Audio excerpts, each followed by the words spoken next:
ಹಣಕಾಸಿನ ಸಮಸ್ಯೆ, ಸಾಲದ ಸಮಸ್ಯೆ ಮತ್ತು ಅನಾರೋಗ್ಯದ ಸಮಸ್ಯೆಗಳು ಕಳೆದು ಮನೆಯಲ್ಲಿ ನಕಾರಾತ್ಮಕ ಶಕ್ತಿಗಳೆಲ್ಲವೂ ಮಾಯವಾಗಿ ಸಕಾರಾತ್ಮಕ ಶಕ್ತಿಗಳು ಮನೆಯನ್ನು ಆವರಿಸಬೇಕು, ಮನೆ ಏಳಿಗೆ ಆಗಬೇಕು ಅನ್ನುವುದಾದರೆ ಉಪ್ಪು ಮತ್ತು ಒಣಮೆಣಸಿನಕಾಯಿಯಿಂದ ಈ ಸಣ್ಣ ಕೆಲಸ ಮಂಗಳವಾರ ಅಥವಾ ಶುಕ್ರವಾರ ಅಥವಾ ಅಮಾವಾಸ್ಯೆ ಹುಣ್ಣಿಮೆಯ ದಿನದಂದು ಮಾಡುತ್ತಾ ಬನ್ನಿ. ಖಂಡಿತವಾಗಿಯೂ ಮನೆ ಉದ್ಧಾರವಾಗುತ್ತದೆ. ಯಾವುದೇ ನಕಾರಾತ್ಮಕ ಶಕ್ತಿಗಳು ಇದ್ದರೂ ಕೂಡ ಮನೆಯನ್ನು ಬಿಟ್ಟು ಹೊರಟು ಹೋಗುತ್ತದೆ. ಆ ತಂತ್ರ ಯಾವುದು, ಹೇಗೆ ಮಾಡಬೇಕು, ಪ್ರತಿಯೊಂದು ಮಾಹಿತಿ ಇವತ್ತಿನ ವಿಡಿಯೋದಲ್ಲಿ ನಿಮಗೆ ತಿಳಿಸ್ಕೊಡ್ತೀವಿ. ನೀವಿನ್ನೂ ನಮ್ಮ ಅದೃಷ್ಟಧಾರೆ ಯೂಟ್ಯೂಬ್ ಚಾನಲ್, ಫೇಸ್ಬುಕ್ ಪೇಜನ್ನು ಫಾಲೋ ಮಾಡಿಲ್ಲ, ಸಬ್ಸ್ಕ್ರೈಬ್ ಮಾಡಿಲ್ಲ ಅಂದರೆ ಮೊದಲು ಮಾಡಿ. ನಿಮ್ಮ ಜೀವನದ ಸಮಸ್ಯೆಗಳ ಶಾಶ್ವತ ಪರಿಹಾರಕ್ಕಾಗಿ ಕೀರ್ತಿ ಪ್ರಸಾದ್ ಗುರುಗಳಿಗೆ ಫೋನ್ ಮಾಡಿ. ಉಚಿತವಾಗಿ ನಿಮ್ಮ ಸಮಸ್ಯೆಗೆ ಪರಿಹಾರವನ್ನು ಖಂಡಿತ ಕೊಡುತ್ತಾರೆ. ಎಷ್ಟೋ ಜನ ಇವರನ್ನು ನಂಬಿ ಇಂದಿಗೂ ಜೀವನ ನಡೆಸುತ್ತಿದ್ದಾರೆ.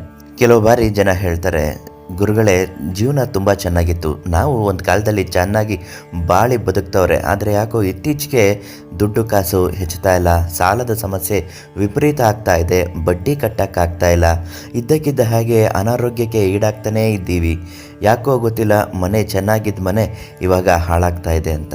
ಇದಕ್ಕೆಲ್ಲ ಕಾರಣ ನರದೃಷ್ಟಿ ದೋಷಗಳು ಆಗಿರುತ್ತೆ.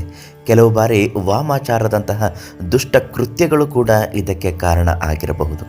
ಇದಕ್ಕೆಲ್ಲ ರಾಮಬಾಣ ಅಂದರೆ ಕಲ್ಲುಪ್ಪು ಮತ್ತು ಒಣಮೆಣಸಿನಕಾಯಿ. ಹೌದು, ಒಂದು ಮುಷ್ಟಿ ಕಲ್ಲುಪ್ಪು ಮತ್ತು ಈ 3 ಒಣಮೆಣಸಿನಕಾಯಿ ಇಷ್ಟನ್ನು ಒಂದು ಬಿಳಿಯ ಕಾಗದದ ಮೇಲೆ ಹಾಕಿಕೊಂಡು ನಿಮ್ಮ ಮನೆಯ ಹಾಲ್ ಅಂದರೆ ಹಜ್ಜಾರದ 4 ಮೂಲೆಗಳಲ್ಲೂ ಕೂಡ ಇದನ್ನು ಇಡುತ್ತಾ ಬರಬೇಕು.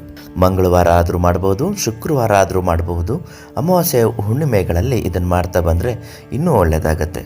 4 ಮೂಲೆಗಳಲ್ಲೂ ಕೂಡ ರಾತ್ರಿ ಸಮಯ ನೀವು ಮಲಗುವ ಮೊದಲು ಇದನ್ನು ಮಾಡಿ ಮತ್ತು ಒಂದೊಂದು ಕರ್ಪೂರವನ್ನು ಕೂಡ ಅದರ ಮುಂಭಾಗದಲ್ಲಿ ಇಟ್ಟು ಹಚ್ಚಬೇಕು.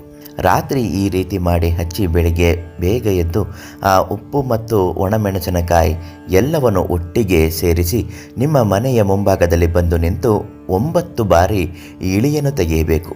3 ಬಾರಿ ಕ್ಲಾಕ್ ವೈಸ್, 3 ಬಾರಿ ಆ್ಯಂಟಿ ಕ್ಲಾಕ್ ವೈಸಲ್ಲಿ ಇಳಿಯನ್ನು ತೆಗೆದು ಅದನ್ನು ಯಾರೂ ಕಾಣದೇ ಇರುವ ಜಾಗದಲ್ಲಿ ಚೆಲ್ಲಿ ಬನ್ನಿ. ಅಥವಾ 1 ಲೋಟ ನೀರಿಗೆ ಎಲ್ಲವನ್ನು ಹಾಕಿ ಅದನ್ನು ಕರಗಿಸಿಬಿಟ್ಟು 3 ಕೂಡುವ ರಸ್ತೆಗೆ ಅದನ್ನು ಎರಚಿ ಬನ್ನಿ. ಮನೆಯಲ್ಲಿರ್ತಕ್ಕಂತಹ ನಕಾರಾತ್ಮಕ ಶಕ್ತಿಗಳು ಕಳೆದು ಹೋಗುತ್ತೆ. ಗುರುಗಳೇ ಇದನ್ನು ಮಾಡ್ತಾ ಇರೋದ್ರಿಂದ ನಮ್ಮ ಜೀವನ ತುಂಬ ಚೆನ್ನಾಗಾಗ್ತಾ ಇದೆ, ನಕಾರಾತ್ಮಕ ಶಕ್ತಿಗಳೆಲ್ಲ ಕಳೆದು ಹೋಗ್ತಾ ಇದೆ ಅಂದರೆ ಪ್ರತಿ ವಾರ ಇದನ್ನು ಮಾಡ್ತಾ ಬನ್ನಿ, ತುಂಬಾ ಚೆನ್ನಾಗಾಗುತ್ತೆ. ಅಂಗಡಿಗಳಲ್ಲಿ ವ್ಯಾಪಾರ ಮಾಡುವ ಜಾಗದಲ್ಲೂ ಕೂಡ ಇದನ್ನು ಮಾಡಬಹುದು. ವಿದ್ಯಾರ್ಥಿಗಳಿಗೆ ವಿದ್ಯಾಭ್ಯಾಸದಲ್ಲಿ ಏಳಿಗೆ ಆಗ್ತಾ ಇಲ್ಲ, ಮರೆತು ಹೋಗುವ ಒಂದು ಕಾರ್ಯ ಆಗ್ತಾ ಇದೆ ಅನ್ನೋದಾದರೂ ಕೂಡ ಇದನ್ನು ಮಾಡುವುದರಿಂದ ವಿದ್ಯಾರ್ಥಿಗಳು ಉನ್ನತ ಮಟ್ಟದ ವ್ಯಾಸಂಗಕ್ಕೆ ತಲುಪುತ್ತಾರೆ ಮತ್ತು ಆರೋಗ್ಯದ ಸ್ಥಿತಿ ಹತೋಟಿಗೆ ಬರುತ್ತದೆ. ಇದರ ಜೊತೆಗೆ ನಿಮ್ಮ ಬದುಕಿನಲ್ಲಿ ಯಾವುದೇ ಇಂತಹ ಸಮಸ್ಯೆಗಳಿದ್ದರೆ ವಶೀಕರಣ, ಮಾಟ ಮಂತ್ರ ಮತ್ತು ಹೇಳಿಕೊಳ್ಳಲಾಗದ ಘೋರ ಗುಪ್ತ ನಿಗೂಢ ಕಷ್ಟಗಳು ಏನೇ ಇದ್ದರೂ ಪ್ರಧಾನ ತಾಂತ್ರಿಕ್ ಕೀರ್ತಿ ಪ್ರಸಾದ್ ಗುರುಗಳಿಗೆ ಒಂದು ಫೋನ್ ಮಾಡಿ ಉಚಿತವಾಗಿ ನಿಮ್ಮ ಎಲ್ಲ ಸಮಸ್ಯೆಗೂ ಪರಿಹಾರವನ್ನು ನೀಡುತ್ತಾರೆ. ನಾಳೆ ಮತ್ತೊಂದು ಮಾಹಿತಿಯೊಂದಿಗೆ ನಿಮ್ಮನ್ನು ಭೇಟಿ ಮಾಡುತ್ತೇನೆ. ಧನ್ಯವಾದಗಳು.